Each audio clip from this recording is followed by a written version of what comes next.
We're going to look at coordinate geometries of straight lines in this. So, collinearity. Collinearity says three or more points lie on the same line. So that means they're collinear, as in they're on the same line. So show that the points A, B, and C are collinear. So if they're linear, that means the gradient must be the same, and then also it must also have the same y-intercept. So let's check the gradient of A and B. So then we have 7 minus minus 3, and -1 minus minus 5. So that's 10 over, is that 4? Which is 5 over 2. Let's do the same with B and C. So we have 12 minus 7 over 1 minus minus 1. So then we get 5 over 2, so that's good. Then let's, well, if they have the same gradient and they both go through B, it must be on the same line anyway, so it must have the same y-intercept. If you're not sure what I mean by that, let's say that's A is B. The gradient's the same, so it must continue this line up to C, like so. So that must mean it's the same line. Angles of a line to the x-axis, so the gradient is equal to tan theta. However, if you get a negative value, then a negative value suggests that it has a negative gradient, which is this one. But notice that you need theta because it's always to the x-axis and it's always to the positive side. What that means is you'll need to do 180 degrees minus the angle. In terms of you putting it in the calculator, just note that it's the same on which value you put in, as in whether or not you put in the negative angle or the positive angle.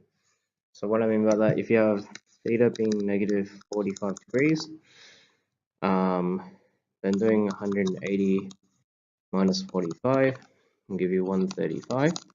You'll actually get the same answer. So you just put in one or the other. When you put in your calculator, you just put in one or the other. Okay, calculate correct to two decimal places the angle made with the positive direction of the x-axis by the line which passes through the points -1, 2, and 2, 8. So firstly, find your gradient.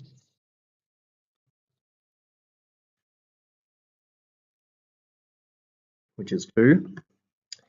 Then, because m is equal to tan theta, theta is then equal to tan inverse of m.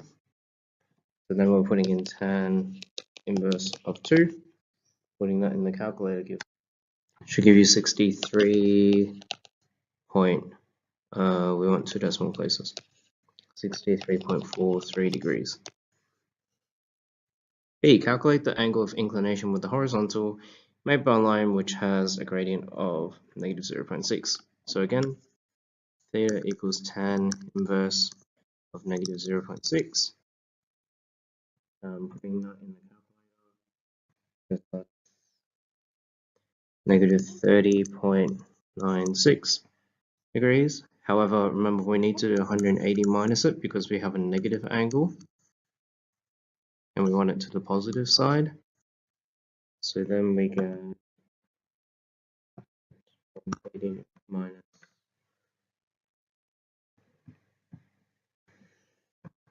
again, 180 minus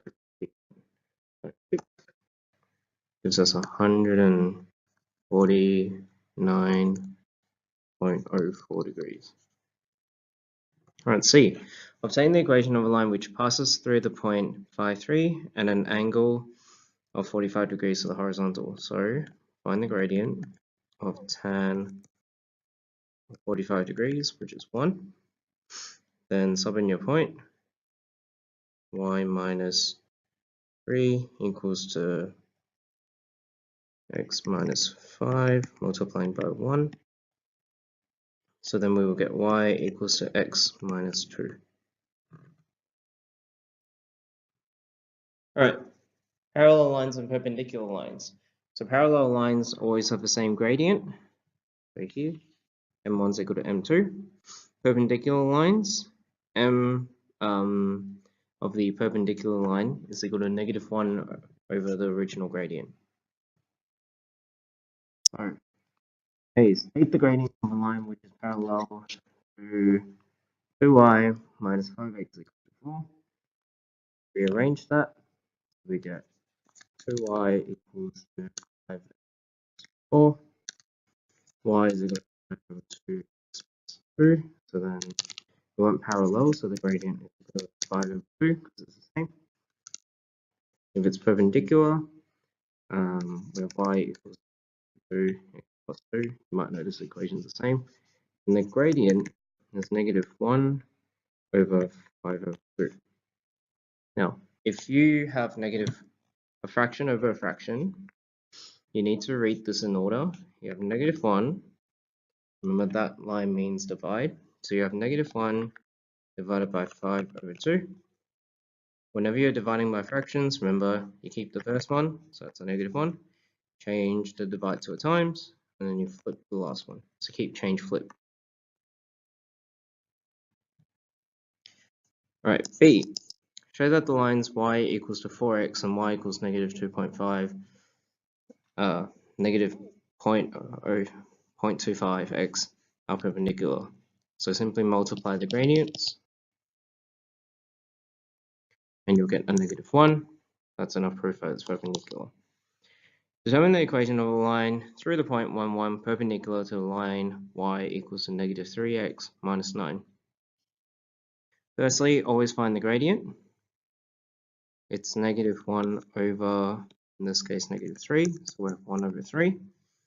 And once you've got that, sub it into your linear equation. So we have y minus 1 equal to 1/3 of x minus 1. Then expand it out.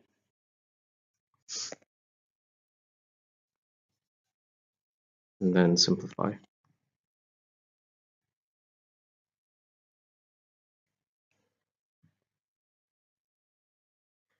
Alright, midpoints. Midpoint is the average between the 2 points. It's always the average of the x values and the y values, so you simply add them and find, and then halve them. So, calculate the coordinates of a midpoint of a line segment joining the points -3, 5, and 7, -8. Add them, divided by 2. Add them, divided by 2. So then we get 2, -3 over. Alright, perpendicular bisector. So, perpendicular bisector means it's a line that cuts it through halfway, and it's also perpendicular to it. So that means two things. We need to find the midpoint, and then we need to also find the gradient. So determine the equation of a perpendicular bisector of a line segment joining the points A and B.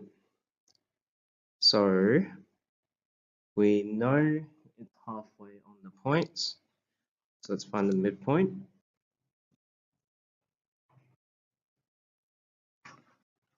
Remember it's halfway, so it's 6 plus -8 over 2, 3 plus 5 over 2. So then we get -1 and 4.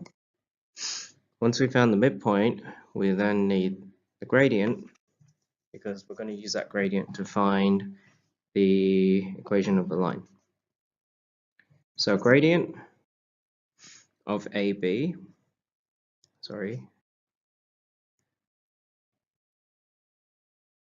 gradient of AB is equal to 5 minus 3 over -8 minus 6.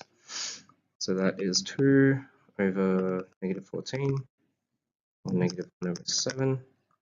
So our perpendicular line is -1 over that, which is then 7. Putting this all together, we have y minus y1, which is 4, equals to the gradient times x minus x1.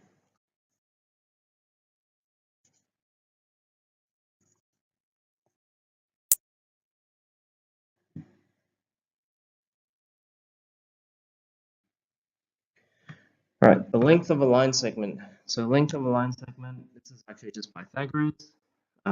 This is the distance in x.